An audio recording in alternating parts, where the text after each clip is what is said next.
revolta de Lúcifer.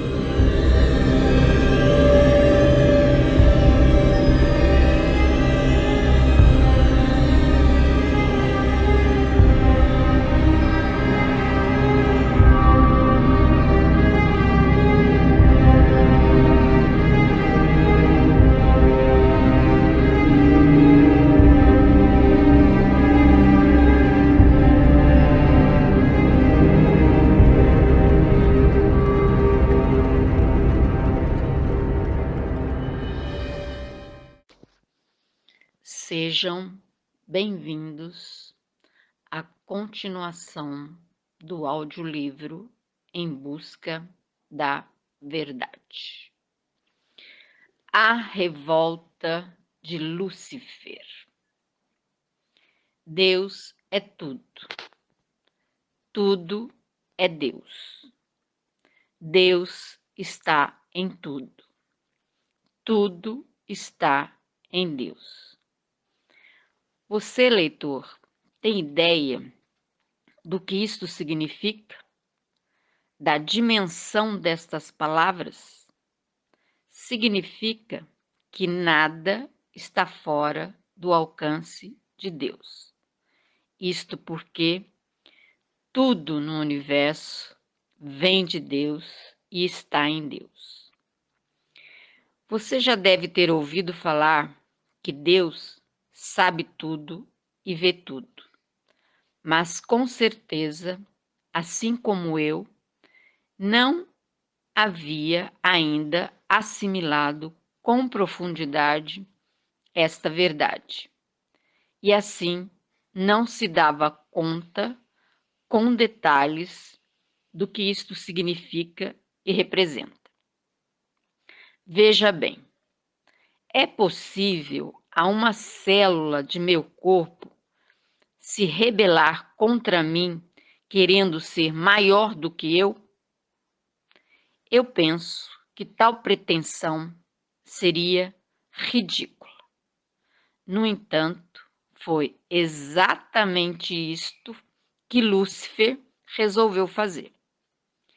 Narra a história que, a princípio, Satanás era Lúcifer, o anjo mais bonito e inteligente criado por Deus.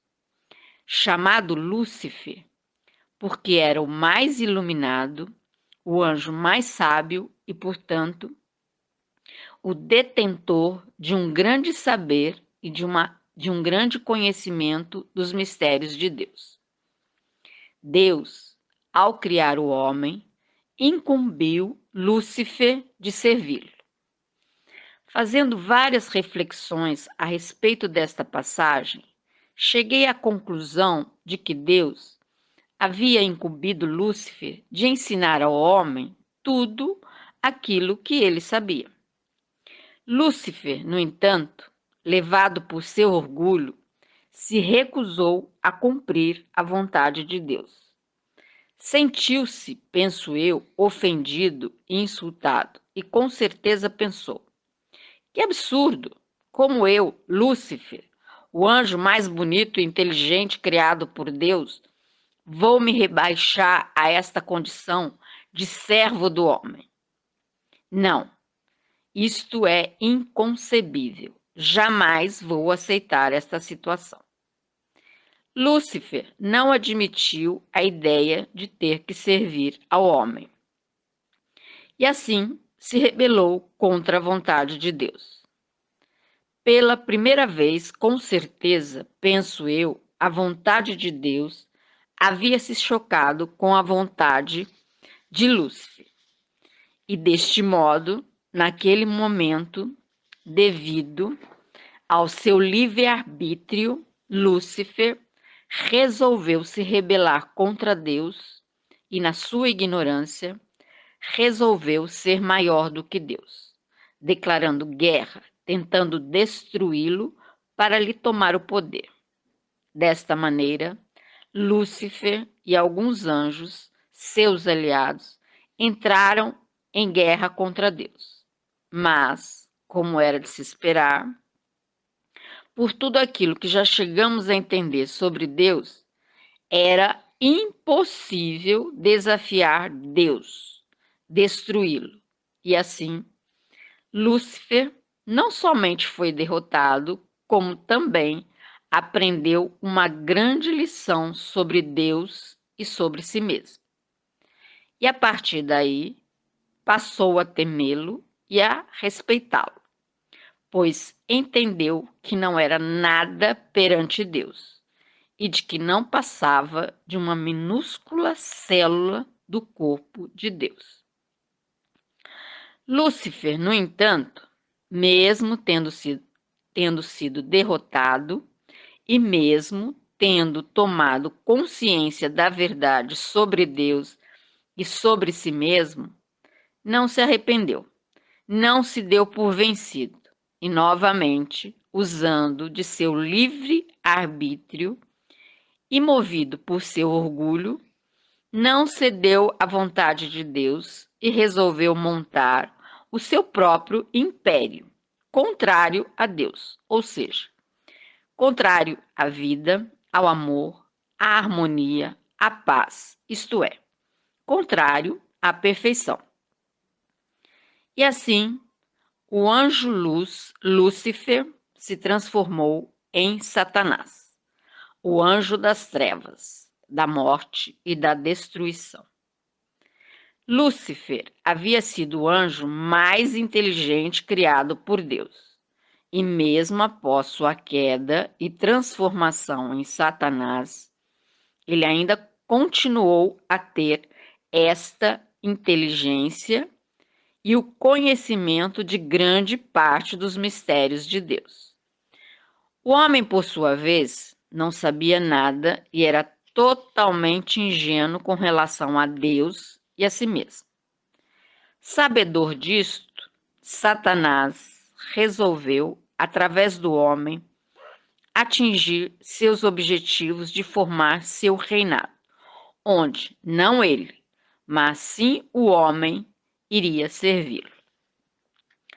Preso ao seu orgulho, Satanás resolveu atingir seus objetivos de poder por outros meios, já que não podia ser maior do que Deus e já que não podia ter poder sobre ele, resolveu fazer seu reinado através do homem, exercendo domínio sobre ele, e assim o fez, começando por Adão e Eva.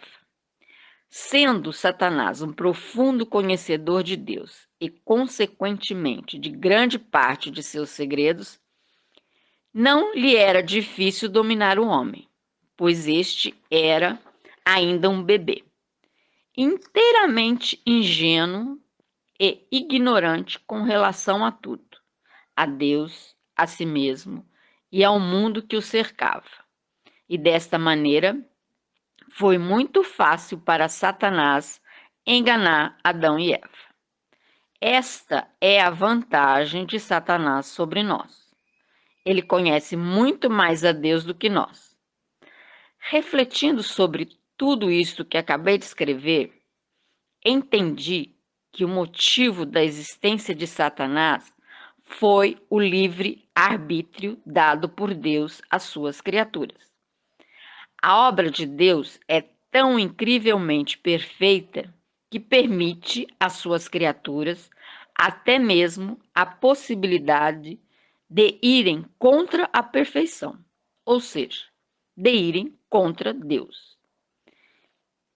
Eu fiquei incrivelmente admirada da perfeição de Deus ao perceber isto. Pense bem, leitor. Deus cria um universo perfeito, onde tudo é fantasticamente ordenado, equilibrado, etc, etc. Perfeito. Não existe outra palavra para definir a obra de Deus. Ela é perfeita, mas tão incrivelmente perfeita a ponto de permitir até mesmo o impossível, ou seja, oposição ao perfeito. Como Satanás não podia ser Deus, ou seja, perfeito, ele resolveu ser, então, o antideus, isto é, o imperfeito, o contrário do perfeito, o opositor do perfeito. E Deus é tão incrivelmente perfeito e inabalável que, mesmo tendo opositores à sua obra, formando um império contrário à sua perfeição, ainda assim consegue tirar proveito desta oposição para tornar sua obra ainda mais perfeita e extraordinária. Fala a verdade, leitor. Deus não é o máximo? Penso eu que os únicos que saem perdendo com esta história são aqueles que optam por contrariar a perfeição de Deus. Isto porque estarão eternamente como Satanás, cavando a imperfeição, a destruição e a morte eterna. Depois disto, entendi com mais profundidade e clareza o que significa inferno.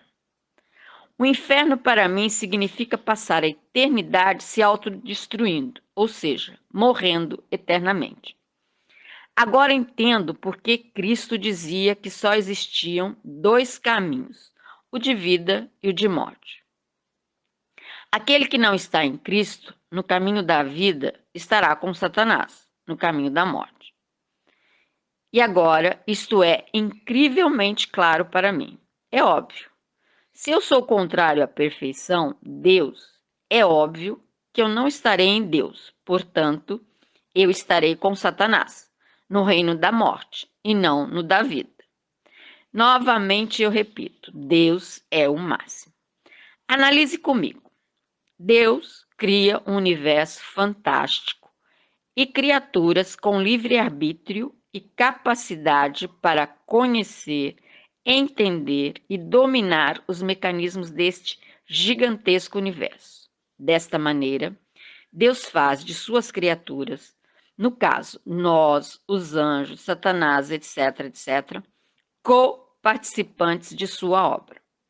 Isto porque, na medida em que Deus nos dá inteligência para entender sua criação e liberdade para atuar sobre ela, Ele nos dá poder de atuação, ou seja, o poder de ação e transformação sobre sua obra, nos tornando co-participantes de sua criação, isto é, pequeninos deuses criados à sua imagem e semelhança, com poder de atuar sobre a sua obra.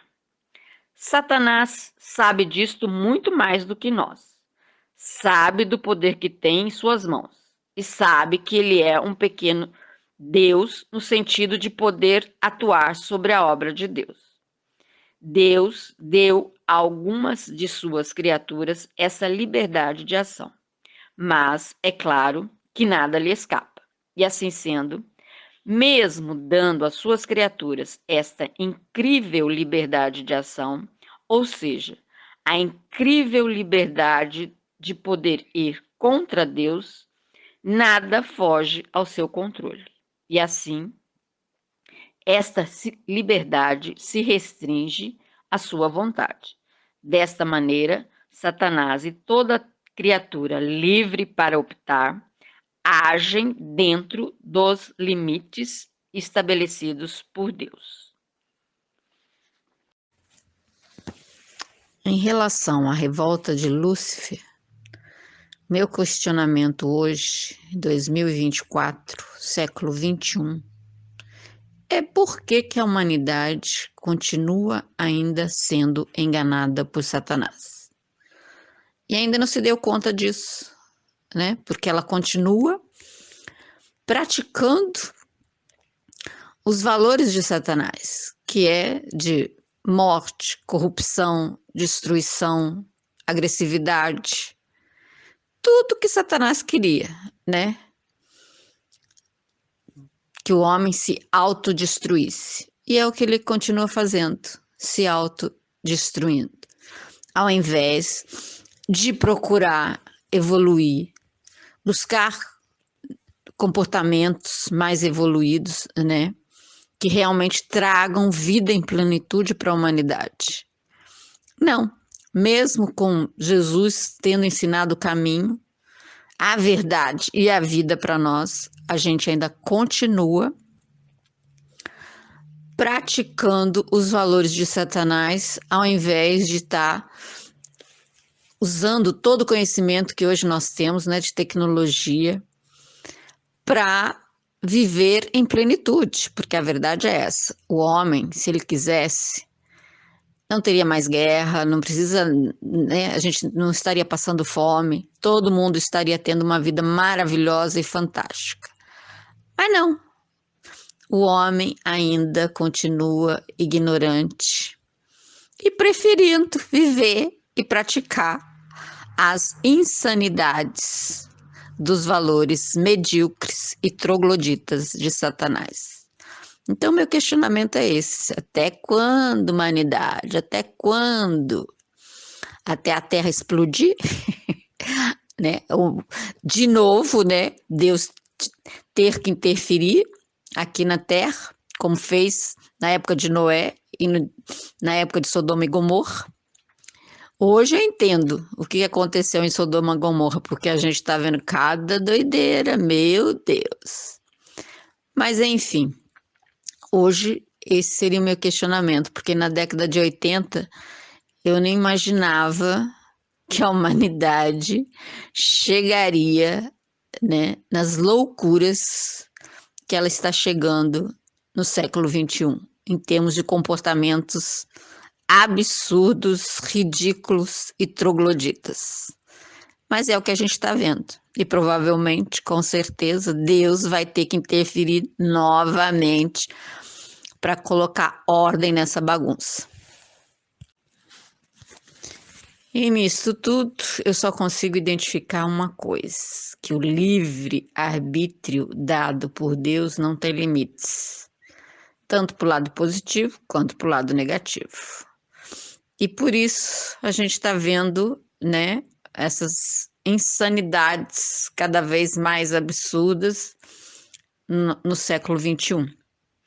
E entendendo por que Deus teve que intervir na humanidade na época de Noé e na época de Sodoma e Gomorra, né? Porque hoje eu entendo o que foi Sodoma e Gomorra, porque o negócio está ficando bem complicado mesmo, bem doido. Bom, hoje ficamos até aqui e depois continuamos o restante dos outros capítulos no próximo vídeo. Se você gostou desse assunto, se você concorda, se você discorda, se você tem uma opinião a respeito desta passagem bíblica e de tudo isso, coloque nos comentários se está gostando da leitura do audiolivro. Se inscreva no canal, compartilha e dê o like. Fica com Deus e até o próximo capítulo.